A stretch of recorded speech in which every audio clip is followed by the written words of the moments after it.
Bienvenue dans un nouveau vidéo de la chaîne Intemporelle. Aujourd'hui, on va regarder le site de Tommy Hilfiger.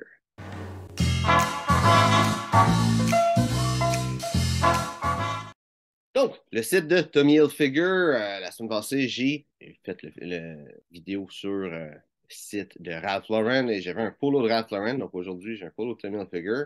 On va faire ça pour toutes les marques parce que j'ai pas des vêtements nécessairement toutes les marques que je vais regarder dans cette série-là. Je vais juste continuer. La semaine passée, c'était un hasard. Cette semaine, c'est voulu. Donc, on va pouvoir regarder le site maintenant. Donc, le site de Tommy, premièrement, la page principale, Tommy Hilfiger. Je suis c'est Join the Hilfiger Club. Je suis membre. Je reçois pendant toutes les semaines un coupon de 40% plus un 15% sur chaque achat, puis 20% si tu aimes la marque Tommy Hilfiger. Je t'invite à être membre puis à avoir leur infolette. Ça te coûte vraiment moins cher. Chose d'autre là-dessus. On va regarder ce qui nous intéresse. Le Arrival. Non, ça va juste être le magasin. Genre, comme la semaine passée, j'avais une genre de page d'atterrissage. Non, j'ai rien pas tout pour les vêtements pour hommes avec Ralph Lauren. Là, ça va direct dans l'achat. Rien de spécial. Je réalise qu'il y a une section pre-owned, ça après. C'est vraiment décontracté. Je sais qu'ils font des habits. Je ne sais pas s'ils l'ont sur leur site. Je sais qu'ils font des habits. J'en ai pas vu quand j'ai été au magasin. J'ai été à deux places, deux magasins de Tommy. Un au 10-30, puis l'autre, je ne peux pas dire, quelque part à Longueuil, là, proche du Ikea. C'est Longueuil ou Boucherville. C'est dans ce coin-là, là, Tommy-là. Les deux n'avaient pas d'habits et pas de vêtements habillés. C'est vraiment juste décontracté. Le plus habillé qu'il y avait, c'était justement quelque chose comme ça, des chemises Oxford. Mais tu sais, pour des polos, des chemises Oxford, plus décontractées, des chinos, c'est une super belle compagnie. Ont une belle qualité, pas cher. En plus de ça, si tu as des affaires de rabais de 40% qui donnent tout le temps sur tout, ça revient vraiment moins cher. Leur branding, je trouve qu'il n'est pas. Tu sais, c'est le fun. C'est un magasin, tu vas acheter là. Je pense que quand tu vas acheter du Tommy, tu veux juste acheter des vêtements, tu veux pas trop. C'est pas comme Ralph Lauren là, qui veulent te vendre un branding, te vendre une marque. Là, c'est juste leur propre style, leurs propres affaires. C'est simple. Je pense que c'est ça qu'ils vont aller chercher. Quelqu'un qui veut pas trop se casser la tête.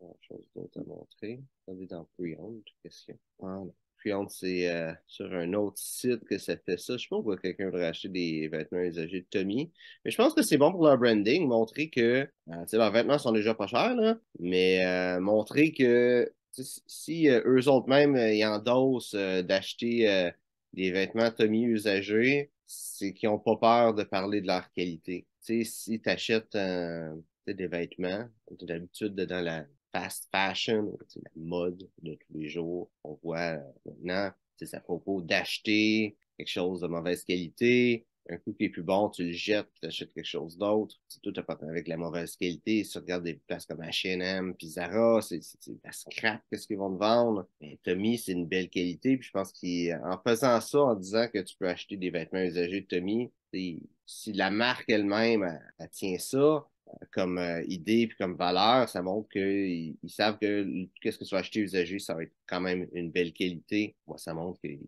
ont confiance en leurs propres produits.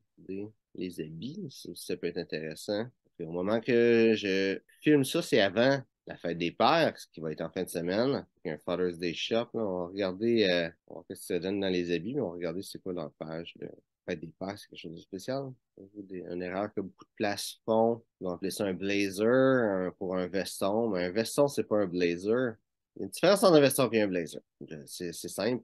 Donc, il y a un veston sport. On dit veste sport. Au Québec, on dit veston pour tout. En France, ils disent veste relativement pour tout. La vraie terminologie, un veston, c'est la veste d'un habit. C'est un pantalon qui est fait avec, c'est un veston. Un veston sport, veste sport. Un veston sport, ça n'existe pas vraiment, là, mais on va le dire quand même. C'est une veste sport, une veste, c'est ce que je porte là. Puis sport, c'est ça. Ça veut dire que ça vient d'une époque où le monde portait ce genre de vêtements-là pour faire du sport, mais c'est avec l'idée que c'est dépareiller des pantalons. Ça veut souvent avoir un matériel qui va être différent, qui va être un petit peu moins chic. Hein. Ça veut rien dire. Un blazer, qu'est-ce que c'est? Ça vient du HMS Blazer. C'était le veston de l'uniforme. Je sais pas si c'est un veston, si c'était pareil, là. Mais c'était le veston de l'uniforme que les marins avaient de la marine anglaise sur ce bateau-là. C'était un veston bleu avec des boutons or. Donc maintenant, ça change un petit peu, mais grossièrement, qu'est-ce que c'est? C'est un blazer, c'est un veston, une veste unie, règle générale. Des fois, ça va être rayé, mais avec une grosse rayure.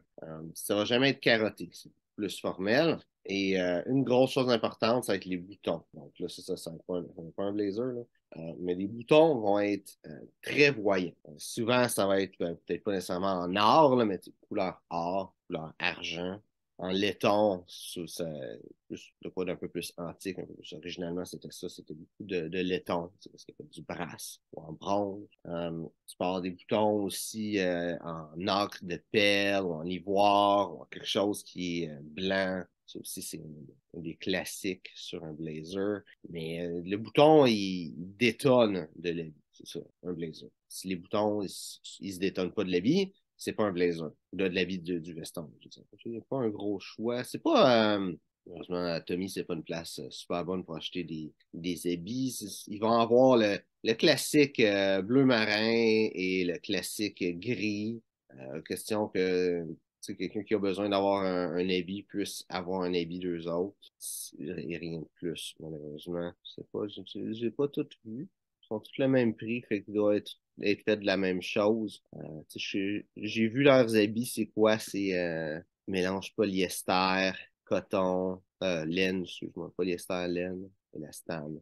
Rien d'extraordinaire. C'est pas là, une super belle qualité. Qu'est-ce qui est ironique parce que c'est le reste de leurs vêtements, c'est une très belle qualité. C'est leurs chinos, leurs polos, c'est règle générale 100% coton. Des fois, ils sont victimes de la mode quand même aussi. Ils vont un petit peu d'élastane. Mais en règle générale, c'est une très belle qualité de vêtements. Mais eux autres, c'est leurs habits. Mais c'est pas leur. C'est pas ça leur. Ils ont juste des habits pour dire qu'ils ont des habits, finalement. Là. On regarde 280 pour le veston, 129 pour le pantalon. Ça, c'est à prix régulier. 400 $ pour un habit, c'est des prix ridicules. Là. Fait que, c'est sûr que tu peux pas avoir nécessairement une belle qualité. Quoique, tu sais, si tu regardes Spear McKay, si tu vas avoir un habit 100% laine qui est avec une construction semi-entoilée pour moins de 400 $, fait pour moins qu'un habit de Tommy. Fait que ça peut en la peine d'acheter des habits d'eux autres de Tommy. Hein? Chino, chemise plus décontractée, polo, c'est vraiment là où ils ont vraiment leur focus puis qu'ils excellent. Puis, qu'est-ce qu'il y avait pour la fête des pères? Bon, ils font juste montrer des vêtements. Je sais pas pourquoi ils veulent juste montrer, c'est pas spécialement pour la fête des pères. Là. Je regarde juste ce coton là, ça me fait pas penser de quoi de typique, le typique papa, là. C'est juste un tomatillo, rien de spécial. Je vois leur parfum. Leur parfum, ça fait assez. J'ai pas une grosse connaissance en réalité de leur parfum, là, mais c'est pas des choses extraordinaires. Ils sont pas reconnus pour avoir des parfums. Vraiment débiles, là. Les montres non plus. Moi, je suis pas pantoute un expert des montres. C'est quelqu'un qui aime Tommy, ça peut être une belle montre, pas trop cher. Je peux pas dire si c'est une bonne montre ou pas. Je sais pas pourquoi ils ont fait ça encore une fois dans la fête des pères, là. Rien de spécial. Là. C'est juste vraiment des choses qu'ils veulent vendre, puis qu'ils ont juste dit OK pour la fête des pères. Puis... Donc, qu'est-ce que je vois avec le branding de Tommy Hilfiger, c'est qu'est-ce qu'ils veulent se vendre, c'est des vêtements plus décontractés pour la vie de tous les jours, peut-être pour la fin de semaine aussi, pour avoir l'air un petit peu plus chic que l'habituel jeans t-shirt, quoi qu'ils ont ça aussi, ça fait partie de leur branding. Mais tu sais, juste des vêtements de tous les jours, quelqu'un qui veut pas trop se casser la tête, qui veut juste des vêtements, le fun, qui va durer, qui va être beau, tout simplement. Leur site démontre ça avec la simplicité du site. Il n'y a pas beaucoup de branding, il n'y a rien. Tu as juste une page d'accueil avec des spéciaux du moment, puis ça, même pas, tu sais, juste une affaire minime, puis après ça, tu vas directement dans le site pour acheter. C'est ça, quelqu'un qui ne veut pas se casser la tête. Donc, j'espère que tu as aimé la vidéo aujourd'hui. Si c'est le cas, like, partage. Si tu as des questions sur le style classique masculin, mets ça dans les commentaires, ça me fera un plaisir d'y répondre. Donc, merci d'avoir regardé la vidéo et on se voit une prochaine fois.